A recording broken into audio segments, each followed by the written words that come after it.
Hey, it's Miss Cole. Today I want to talk to you about something that is near and dear to the heart, I'm sure, of every student. Grades. Specifically, what an A means. First of all, it's important to recognize that there is no consensus whatsoever among teachers. Different teachers have different perspectives on this. So if you're hoping to learn how to get an A in a particular course, go ask the teacher for that class, because it's going to be up to them how they've developed the syllabus, as well as what the parameters are for that institution, whether it's a high school or a college, whatever it is. They're working with their colleagues to determine what's appropriate for that class at that school. As far as what an A means for a class, the way I think of it is if you come to class and you pay attention and you do the work, you probably ought to pass. Like, if you're showing up and you're paying attention and you're doing the work that's assigned and you're not passing, there is a significant problem there. Something's going on. You didn't take a prerequisite. Your skill level isn't appropriate for where you've been placed. Maybe the teacher's just having an off time of it. Check, are you the only one who is failing in class? Is everybody failing? And of course, if you aren't showing up and you're not doing all the work and you're breezing through getting A's on most of your assignments, or you have an A for the course and you have a bunch of stuff that hasn't been turned in, again, you might want to check and see why that's happening. If the case is that the teacher simply hasn't put in the grades for the work that you haven't turned in, and that's only going to happen at the end of the term, then you have a lot to be worried about, because all of a sudden at the end of the term, your grade's going to take a nosedive. So pay attention to that. So I think that it should be relatively easy to pass a course, but it should also be relatively challenging to earn an A in the course. An A doesn't just mean basic level mastery of the skills that you've demonstrated that you're competent. Competent sounds like a C to me. If you've shown that you're exceptionally skilled at some of the skills for the class and moderately skilled for all of the rest of them, then I think that should earn an A, maybe an A minus. The way that I think of it is, if you have a skill that is a required part of the course and you just tank it, you shouldn't get an A. There is a part of the course that you have not mastered, a central part of the course. And so if you fail a unit or a major skill or a standard or something like that, go back and get help. Maybe the teacher or the university or whatever the school is will allow you to reassess that particular section of the class. And then you can pull it up to where you'd like to have that be an A or whatever grade that you're aiming for. But I think an A means that you've at least attained a base level mastery of all of the skills for the course, and that for a major part of them, several of them, maybe even most of them, you have done exceptionally well. So to me, an A means excellence, not perfection. Nobody's perfect, and your work isn't going to be perfect, but that's okay. It shouldn't have to be. I have not worked with teachers who do this, but I have worked with students who have had teachers at other institutions who have said that they don't give 100s on projects because nothing is ever truly perfect. And that brings me to the difference between an A in a course and an A on an assignment. Getting a 100 on the assignment means you have done everything that the assignment requires. This is why it's really important to look at instructions for the assignment, as well as any rubrics or grading guidelines that the teacher has provided. If you've done everything that the assignment says, then you should get 100. I don't see how that's controversial or why it should be. On the other hand, you also want to make sure that you look through the directions and try to pinpoint any vague language, like when it talks about, if you're doing a writing assignment and it talks about using strong specific detail. Well, how much specific detail? How specific should the details be? So some of that is going to be subjective. Grading is always subjective. Even on a multiple choice standardized test, there is subjectivity in the test itself. What's the question? How's it worded? What are the possible options to choose from? How many points is each question worth? All of these are subjective decisions. So even while the evaluation of the answers put on the multiple choice test may not be subjective, the creation of the assessment is subjective. And so the evaluation itself is subjective as well. Just like if you get all of the questions right on a test, you should get 100. If you complete all of the requirements of an assignment according to the directions, the way that it's stated, I think that you should get 100.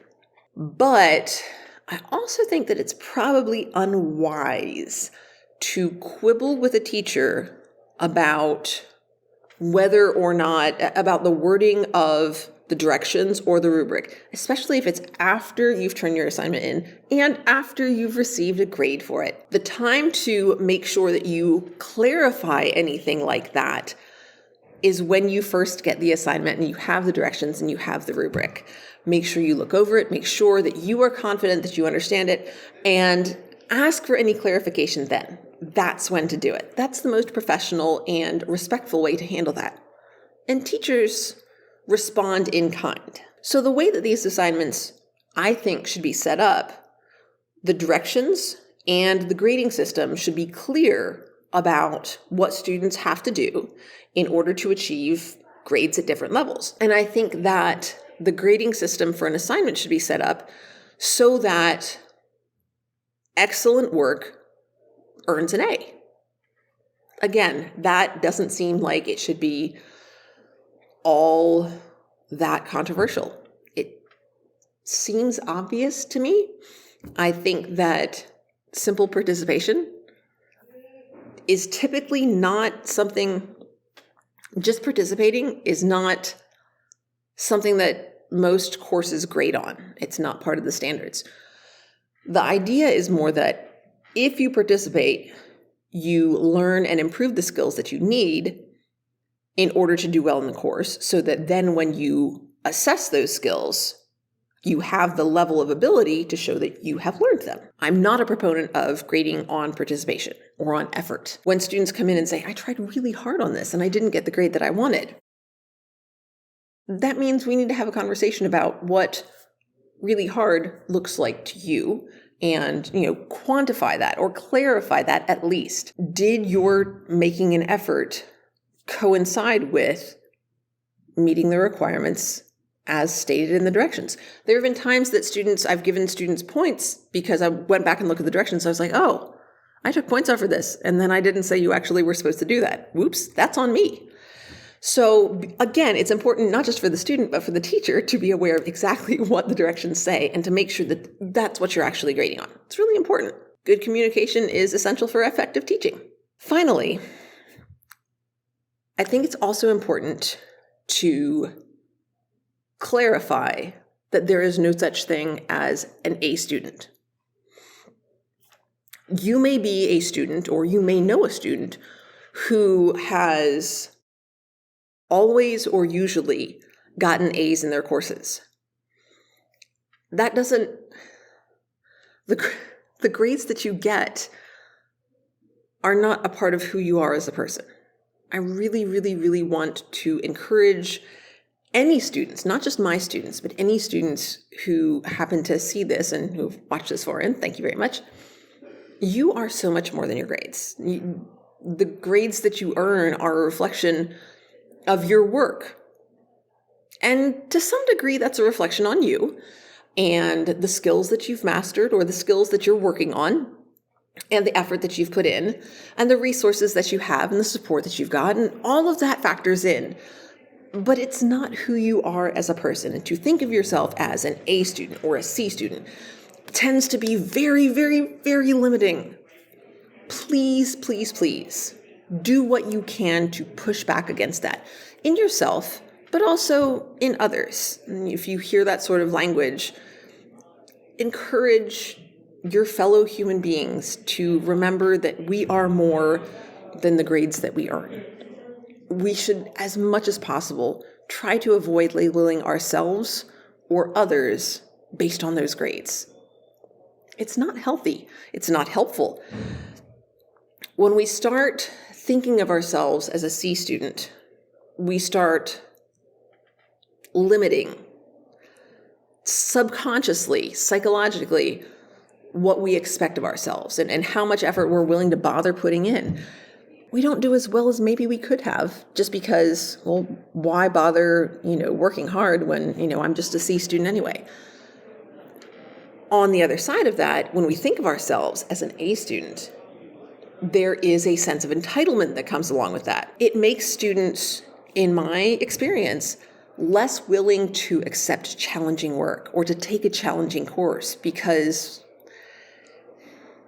if the work's hard and they don't just get an A, especially if they've learned that they just get an A the first time, and they don't because it's hard for them, then they're limiting what they could learn, what they could accomplish, because they're so concerned about the grade that they're not willing to challenge and stretch themselves and truly learn as much as they could. So in either direction, either labeling yourself as a poor student or labeling yourself as a good student, especially when we put that quantifier on it of I'm an A student, I'm a C student, it tends to limit what opportunities we accept and where we tend to go. Those are psychological defense mechanisms. And to some degree, they can protect us from the pain of failure. But the cost of that is that they block us from achieving as much as we could or experiencing new and interesting things. Failure is uncomfortable. Sometimes it's painful. But it's not an end. It's not final. And when we can reflect on it and learn from it and grow, it ends up being something healthy. And so I really want to encourage you to challenge yourself in healthy ways and to avoid labeling yourself by the grades that you earn. Thanks so much for listening. If you have any thoughts about grading, especially about, where we draw the line between an A+ and an A and an A- or an A and a B and those sorts of things, I'd love to hear your thoughts down in the comments. Bye for now, everybody.